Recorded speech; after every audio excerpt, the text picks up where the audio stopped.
22 to 26 ہمارے زیر مطالعہ رہیں گی۔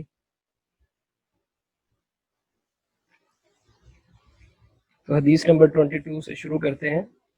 عن ابی ہریرہ رضی اللہ عنہ ان رسول اللہ صلی اللہ علیہ وسلم قال مثلی ومثل الانبیاء من قبلی كمثل رجل بنى بنيانا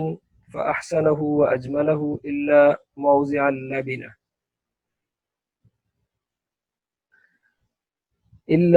اللبنة من زاوية من زواياه فجعل الناس يطوفون به ويعجبون له ويقولون هلا وضعت هذه اللبنة قال فأنا اللبنة وأنا خاتم النبيين۔ صحیح البخاری۔ حضرت ابو ہریرہ رضی اللہ عنہ سے روایت ہے کہ فرمایا رسول اللہ صلی اللہ علیہ وسلم نے میری اور دوسرے انبیاء کی مثال ایک ایسے محل کیسی ہے جسے بنانے والے نے خوبصورت بنایا اور ایک اینٹ کی جگہ چھوڑ دی،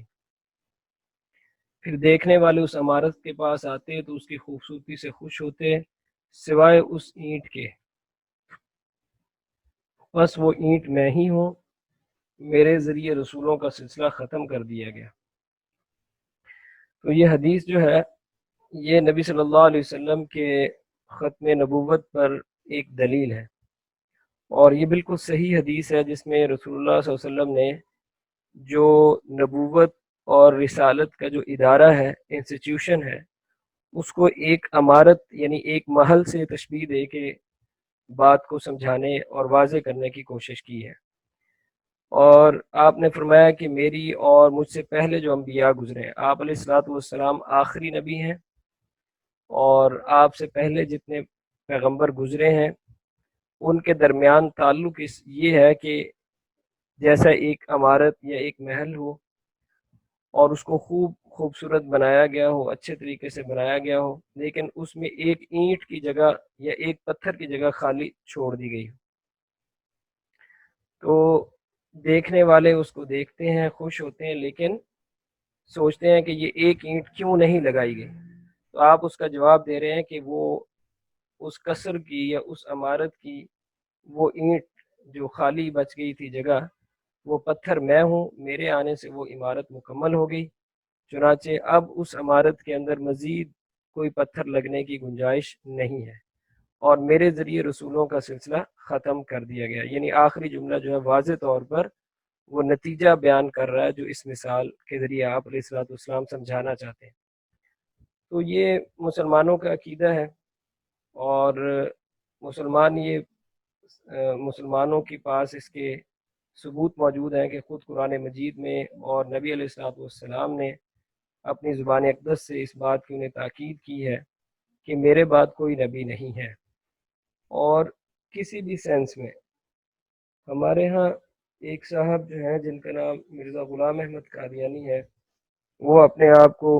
نبی کہتے ہیں، لیکن اس کے ساتھ ساتھ وہ کہتے ہیں کہ وہ کوئی مستقل یا انڈیپینڈنٹ نبی نہیں ہے، بلکہ وہ محمد صلی اللہ علیہ وسلم کی نبوت کے تحت ہی ایک نبی ہیں۔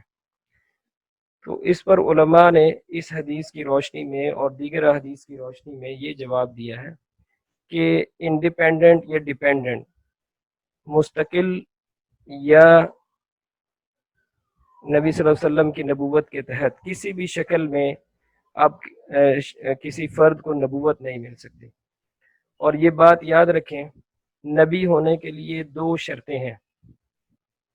نبی ہونے کے لیے دو شرطیں ہیں۔ نمبر ایک، بشر ہو یعنی انسان ہو، کبھی کوئی جن فرشتہ انسانوں کے لیے اللہ نے نبی بنا کر نہیں بھیجا۔ نمبر دو، وحی آتی ہو، ٹھیک ہے۔ تو مرزا غلام احمد قادیانی جو ہیں وہ انسان تو ہیں، بشر تو ہیں، لیکن جہاں تک وحی کی بات ہے تو وہ رسول اللہ صلی اللہ علیہ وسلم پر آخری دفعہ وحی نازل ہوئی، اور آپ کے بعد کسی فرد کے اوپر وحی نازل نہیں ہوگی، اور جس کی وجہ سے کوئی شخص جو ہے وہ محض اپنے خوابوں کی بنیاد پر یا اپنے کشف کی بنیاد پر نبی ہونے کا دعویٰ نہیں کر سکتا۔ چنانچہ علماء نے انہیں دروغ گو یعنی جھوٹا قرار دیا، اور تمام مسلمان یہ سمجھتے ہیں بغیر کسی تفرقہ کے، شیعہ سنی، کہ اب نبی صلی اللہ علیہ وسلم کے بعد کوئی شخص کتنا بھی کیوں نہ نیکوکار ہو جائے وہ نبی نہیں ہو سکتا۔ تو یہ ہمارا بنیادی عقیدہ ہے، اور ہم سمجھتے ہیں کہ جو شخص بھی رسول اللہ صلی اللہ علیہ وسلم کے بعد نبی ہونے کا دعویٰ کرتا ہے، گویا وہ اس امارت کو جس کی طرف رسول اللہ صلی اللہ علیہ وسلم اشارہ کر رہے ہیں اس کو خراب کرنے کی کوشش کرتا ہے، جسے نبی صلی اللہ علیہ وسلم کے آنے سے مکمل کر دیا گیا۔ اب اس امارت کے اندر کوئی نیا پتھر لگنے کی کوئی گنجائش نہیں ہے، اس لیے جو شخص زبردستی کر کے اس میں فٹ ہونا چاہتا ہے تو وہ اس عمارت کی خوبصورتی کو خراب تو کر سکتا ہے، اس کو بہتر نہیں کر سکتا۔ اس وجہ سے قادیانیت کو امت کے لیے ایک فتنہ قرار دیا جاتا ہے، یعنی ایک ایسی مصیبت جو مسلمانوں کو مشکل میں ڈالتی ہے، انہیں پریشان کرتی ہے۔ تو یہ حدیث ہے عزیز طلبہ، جس کی روشنی میں ہمارا عقیدہ واضح ہونا چاہیے۔ حدیث نمبر 23، ارحم امتی بامتی ابو بکر واشدهم فی امر اللہ عمر واصدقهم حیاء عثمان واقضاهم علی بن ابی طالب واقرأهم لکتاب اللہ ابی بن کعب وأعلمهم بالحلال والحرام معاذ بن جبل وأفرضهم زيد بن ثابت ألا وإن لكل أمة أمينا وأمين هذه الأمة أبو عبيدة بن الجراح عبیدہ بن الجراح۔ اس حدیث کو روایت کیا ہے امام احمد نے اور ترمذی نے۔ حضرت انس رضی اللہ عنہ سے روایت ہے، نبی صلی اللہ علیہ وسلم نے فرمایا میری امت میں دوسرے امتیوں کے ساتھ زیادہ رحم کرنے والے ابو بکر ہیں، اور دین کے معاملے میں زیادہ سخت عمر ہے، اور حیا کے اعتبار سے زیادہ سچے عثمان ہیں، اور دین کی عقل و فہم رکھنے والے حضرت علی رضی اللہ تعالیٰ عنہ ہیں، اور دین کے احکام و فرائض کا سب سے زیادہ علم رکھنے والے زید بن ثابت ہیں،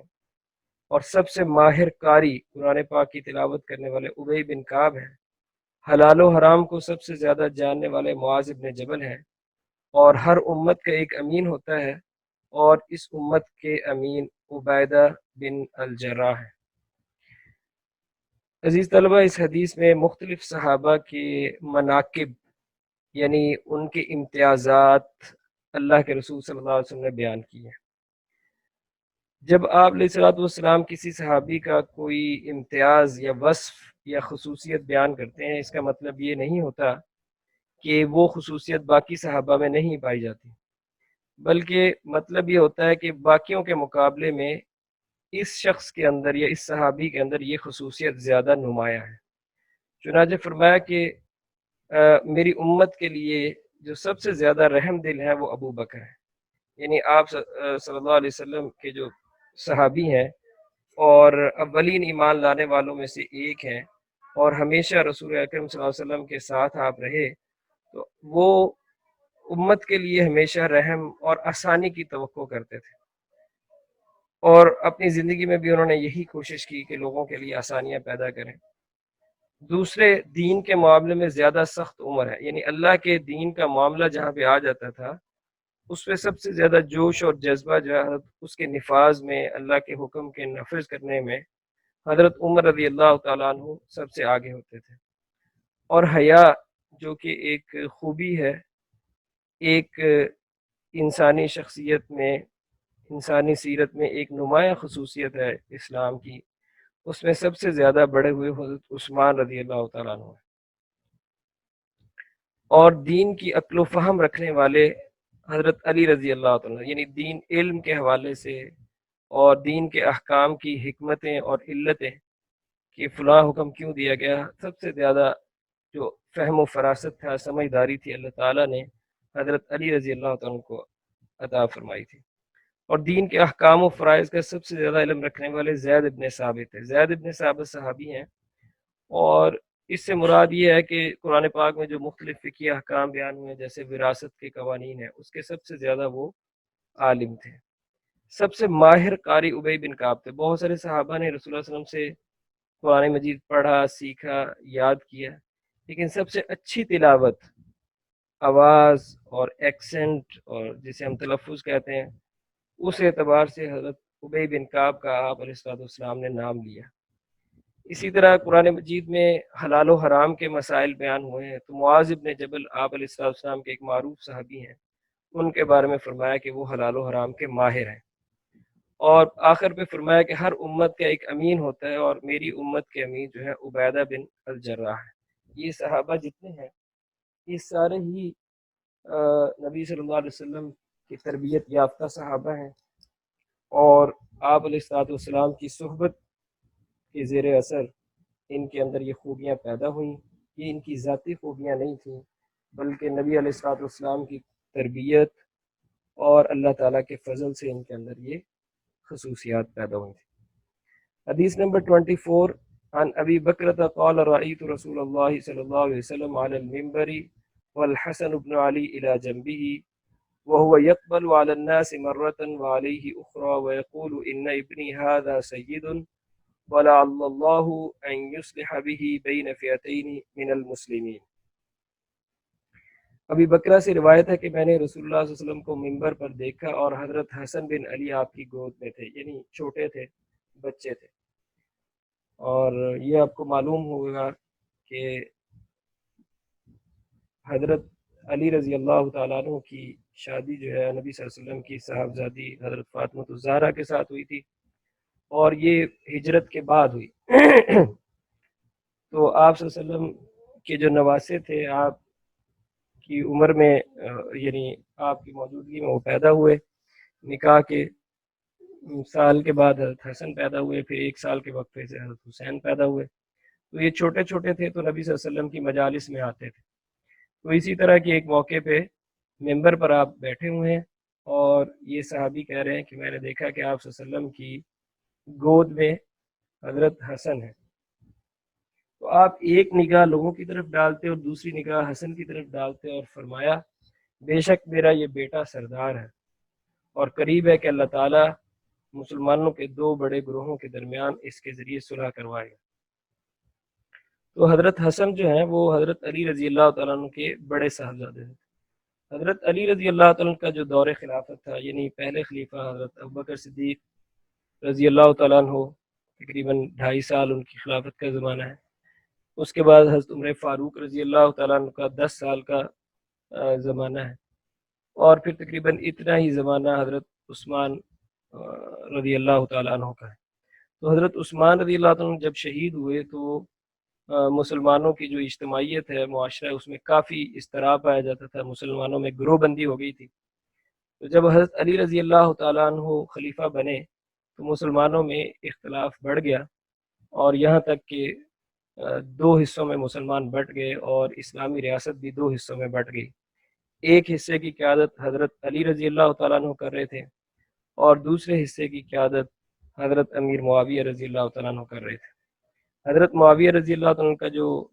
کیپٹل یا دارالخلافہ تھا وہ دمشق موجودہ شام کے اندر تھا، اور حضرت علی رضی اللہ عنہ بھی مدینہ کی بجائے کوفہ کو اپنا دارالخلافہ بنایا۔ تو بہرحال ان کے درمیان یہ اختلاف باقی رہا، یہاں تک کہ حضرت علی رضی اللہ عنہ کی شہادت ہو گئی، اور تمام اہل سنت یہ سمجھتے ہیں کہ اس جھگڑے میں حضرت علی رضی اللہ تعالیٰ عنہ حق پر تھے، اور دوسرے لوگ جو ہیں وہ خطا پر تھے، وہ غلطی پر تھے۔ تو جب آپ حضرت علی رضی اللہ عنہ کی شہادت ہو گئی تو اس کے بعد لوگوں نے آپ کے بیٹے حضرت حسن رضی اللہ تعالیٰ عنہ کو اپنا خلیفہ بنایا۔ تو باوجود یہ کہ وہ خلیفہ برحق تھے، ان کے دل میں یہ بات آئی کہ مسلمانوں کے درمیان یہ لڑائی جھگڑا ختم ہونا چاہیے، اور مسلمانوں کو صلح کے ساتھ ایک جماعت بن کے رہنا چاہیے۔ کیوں؟ اس لیے کہ لڑائی جھگڑے کے نتیجے میں مسلمان جو ہے وہ کمزور ہو رہے ہیں۔ تو انہوں نے حضرت معاویہ رضی اللہ عنہ کے ساتھ صلح کی کچھ شرائط کے اوپر، جس کے نتیجے میں انہوں نے اپنی خلافت سے دستبرداری کا اعلان کر دیا، اور اس طرح سے پورا عالم اسلام جو ہے حضرت معاویہ رضی اللہ عنہ کے جھنڈے کے نیچے متحد ہو گیا، یعنی اب وہ مسلمانوں کے متفقہ خلیفہ یا بادشاہ بن گئے۔ تو اس واقعے کی طرف دراصل اس حدیث میں اشارہ کیا گیا۔ کہ یہ میرا بیٹا سردار ہے، یعنی اس کی سرداری اور اس کی خلافت برحق ہوگی، لیکن یہ مسلمانوں کے دو گروہوں کے درمیان صلح کی وجہ بنے گا اور اللہ تعالیٰ اس کو یہ اعزاز دے گا۔ اور حضرت حسن رضی اللہ عنہ کی بہت بڑی قربانی، ان کا بہت بڑا اثار ہے، ان کا اس امت کے اوپر بہت بڑا احسان ہے کہ انہوں نے اپنی خلافت کو چھوڑ دیا اور مسلمانوں کے درمیان صلح کو پروان چڑھایا۔ حدیث نمبر 25 عن عمران ابن حسین رضی اللہ عنہما قال قال رسول اللہ صلی اللہ علیہ وسلم خیر امتی قرنی